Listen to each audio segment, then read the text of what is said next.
राजीव आज 9 साल बाद शहर से गांव वापस आ रहा था। राजीव गांव से दूर शहर में नौकरी करता था। जैसे ही राजीव के गांव के पास वाली बस स्टैंड पर बस रुकी, राजीव ने बस से उतर के चारों तरफ देखा। उसके गांव की तरफ जाने के लिए कोई टैक्सी ना थी। राजीव पैदल ही गांव की तरफ चल दिया। उसके मन में खुशी की ठंडी ठंडी लहरें उठ रही थी। अपनों से मिलने की खुशी, परिवार वालों से मिलने की खुशी, अपने दोस्तों से मिलने की और उस धुंधली पड़ चुकी तस्वीर से जो कई सालों से राजीव की आंखों में बसी थी, जिससे उसने कई वर्ष पहले शायद प्यार किया था। उसे प्यार कहे या जवानी राजीव नहीं जानता था। गौरा नाम था उस लड़की का, गदराई जवानी और सुंदर गोल चेहरा। मगर न राजीव ने उसे कभी पाना चाहा था और न गौरा ने कभी राजीव को अपना जीवन साथी माना था। बस जवानी के दिन थे और दो प्यासे जवान दिल बहक गए थे। अब तो शायद गौरा की शादी हो चुकी होगी या अभी भी कुंवारी ही है। राजीव नहीं जानता था। राजीव इन्हीं ख्यालों में खोया ना जाने कब गांव के पास पहुंच गया। राजीव ने देखा सामने पीपल के पेड़ के नीचे एक सफेद साड़ी में लिपटी लड़की बैठी थी। राजीव ने उसका चेहरा ध्यान से देखा। उस चेहरे में वह धुंधली तस्वीर नजर आ रही थी जो राजीव की आंखों में बसी थी। गौरा तुम, राजीव पास पहुंचते बोला। गौरा ने राजीव की तरफ देखा तो दोनों आंखों से आंसू बहने लगे। गौरा तुम ऐसे हाल में और गांव से बाहर, क्या है ये सब? राजीव गौरा के पास बैठते बोला। राजीव, एक आवाज पीछे सुनाई दी। राजीव ने पलट कर देखा। उसकी माँ दौड़ी चली आ रही थी। राजीव की माँ ने आकर राजीव को गले लगा लिया। बेटा तू इस डायन से बात कर रहा? चल जल्दी, तेरी नज़र कटानी होगी। इस चुड़ैल की जरूर तुझे नज़र लग गई होगी। राजीव की माँ गौरा को खा जाने वाली नज़रों से घूरते बोली। माँ आप क्या कह रही? राजीव माँ की तरफ देखते बोला। हाँ बेटा ये डायन है, अपने दो पतियों को खा गई। चल जल्दी। राजीव की माँ जबरदस्ती राजीव का हाथ पकड़कर खींचते ले गई। राजीव ने गौरा की तरफ देखा। उसकी आंखों से सिर्फ आंसू बह रहे थे। घर पहुंचते ही राजीव की माँ राजीव को मंदिर ले गई और पुजारी से बोली, पुजारी जी इसकी नज़र काट दो। उस डायन ने छू लिया, काश वो नागिन मरती तक नहीं। माँ ये क्या डायन डायन लगा रखा? इंसान कभी डायन नहीं होता और गौरा तो आपकी अपनी बेटी समान है। वो कैसे डायन है? राजीव चिढ़ कर बोला। बेटा तू नहीं जानता, गौरा मनहूस है, डायन है। अपने दो पतियों को खा गई। जो भी उसका मनहूस चेहरा देख लेता, उसका पूरा का पूरा दिन मुसीबतों से गुजरता। भगवान उसकी हाय तुझे ना बैठी हो। राजीव पढ़ा लिखा समझदार था। वो इन बातों में विश्वास नहीं रखता था। वह जानता था ये सब गांव वालों का अंधविश्वास है। शाम का समय हो चुका था। राजीव का दिल भारी भारी था।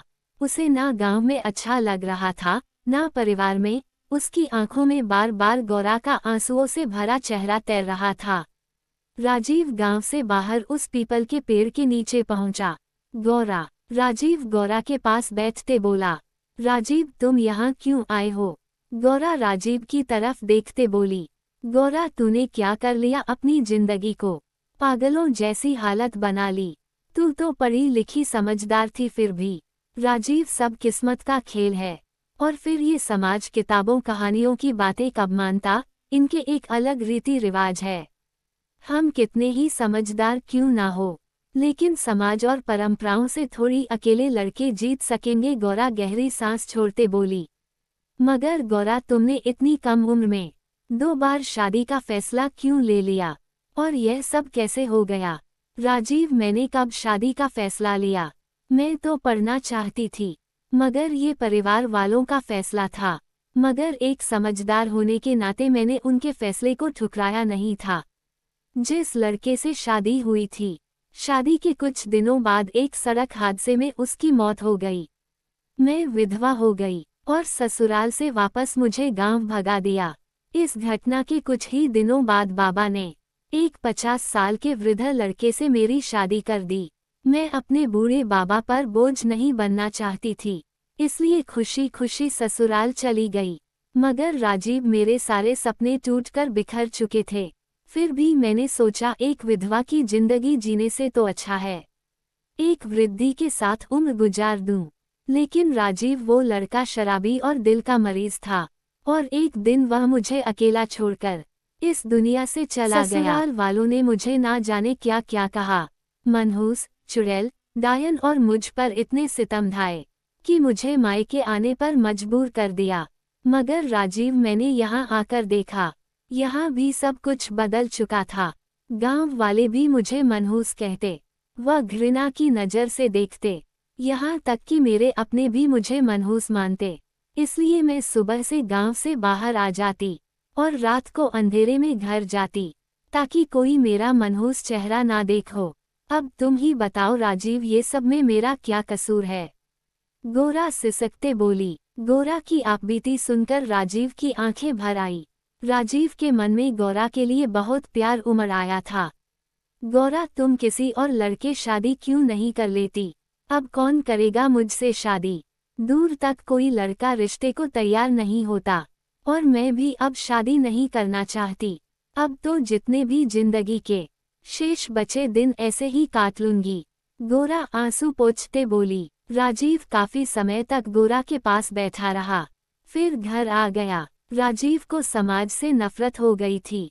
ये कैसा समाज है जो 22 साल की मासूम लड़की की 50 साल के बीमार युवक से शादी कर दी, और अब उसे विधवा की जिंदगी जीने पर मजबूर कर दिया। अभी उसकी सारी उम्र शेष है, ऐसे रो रोकर कब तक जिएगी? जन्म मृत्यु तो भगवान के हाथ है, इसमें बेचारी गोरा का क्या दोष? औरतों को देवी का रूप होती है, फिर वह मासूम डायन मनहूस कैसे हो सकती? ये हमारा समाज कैसी अंधविश्वास की परंपराओं में गिरा है? राजीव इन्हीं विचारों में खोया रहता, और आज 7 दिन बीत चुके थे। राजीव पुनः वापस शहर जा रहा था, मगर उसका दिल रो रहा था।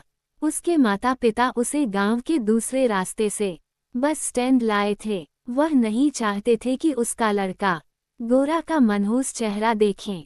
राजीव बस स्टैंड पर बैठा था। माता पिता वापस गांव लौट चुके थे, मगर राजीव की आंखों में गोरा का चेहरा था, और वह दर्द भरे शब्द बार बार कानों में गूंज रहे थे। राजीव वापस गांव की तरफ चल दिया।